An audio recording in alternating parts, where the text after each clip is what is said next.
Mr. Speaker, sir, the building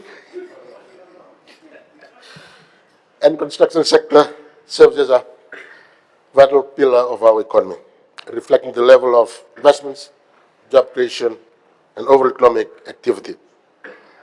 A vibrant and dynamic construction industry is a clear indicator of a nation's path of growth and development.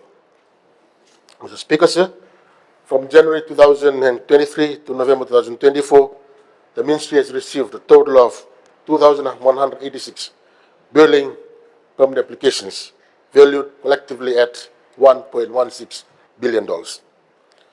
Notably, Mr. Speaker, sir, 25% of these applications are for commercial, industrial, and tourism-related projects. These are sectors that play a transformative role in Fiji's economic diversifications and resilience. This upward trajectory is a testament to the growing confidence in Fiji's economy. Also underscores the need for the government to deliver efficient and effective services to ensure that these investments translate into real outcomes.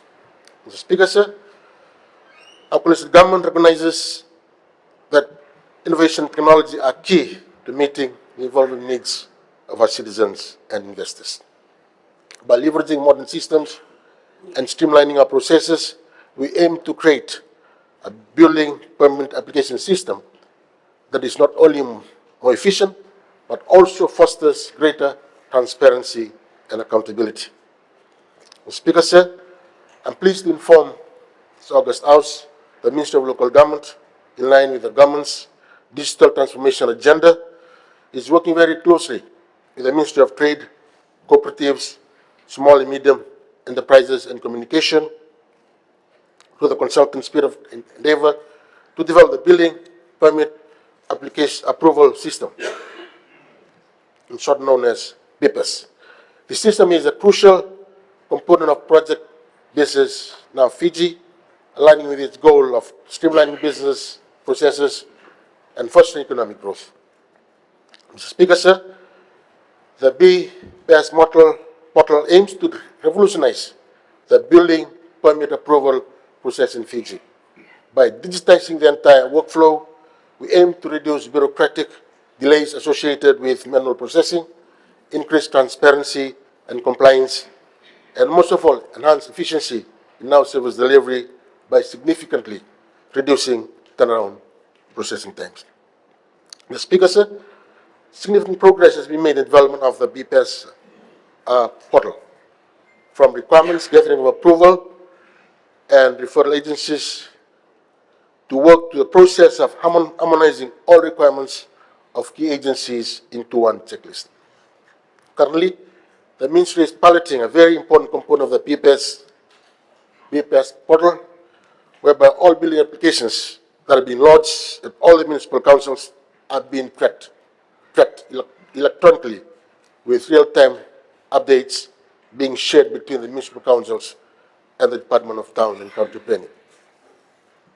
Mr. Speaker, sir, effective 1st of September 2024, all municipal councils adopted a unified tracking system, accompanied by a standard operating procedure for assessing and processing building applications.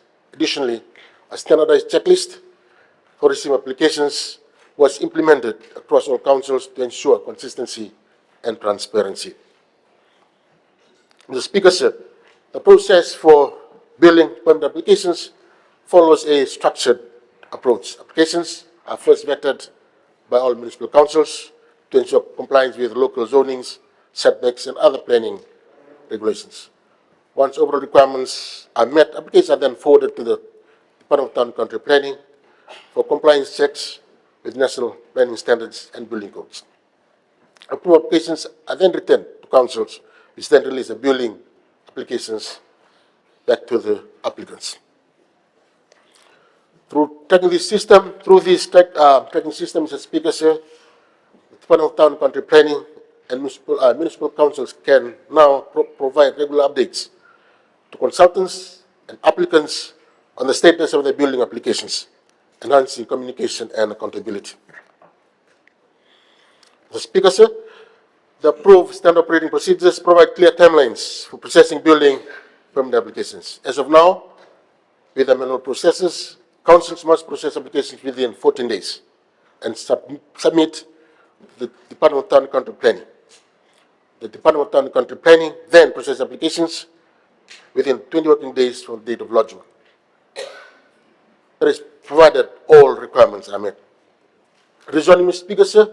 Rezoning takes 45 working days to complete processing applications, while subdivision takes approximately 30 working days.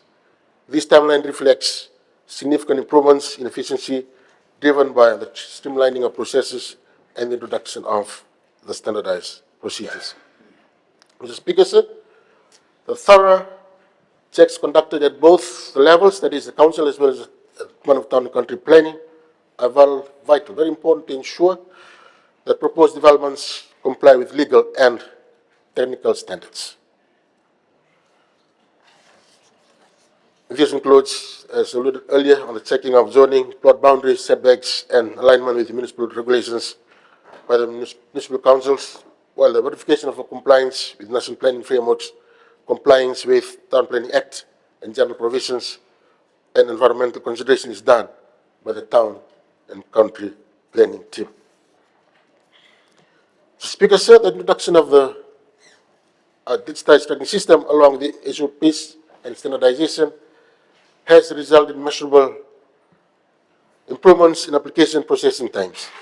For instance, the building and development control applications are now processed within 1 month. The proportion of subdivision applications processed within 1 month has increased from 22% in 2022 to 31.4% in 2024.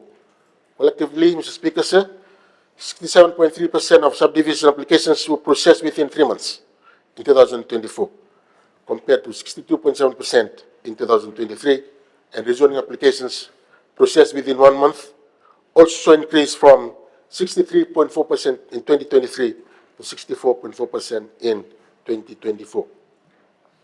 Speaker, sir, these incremental improvements in the manual processes lay a strong foundation for even greater efficiency and transformative change once the online system is fully operationalized.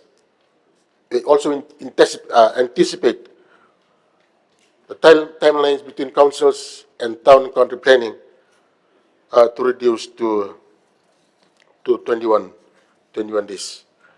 And also, Mr. Speaker, sir, there's also a need to amend the legislative requirements, amendments of the Town Planning Act to align with the evolving landscape of digital technology and streamline processes required under this new system.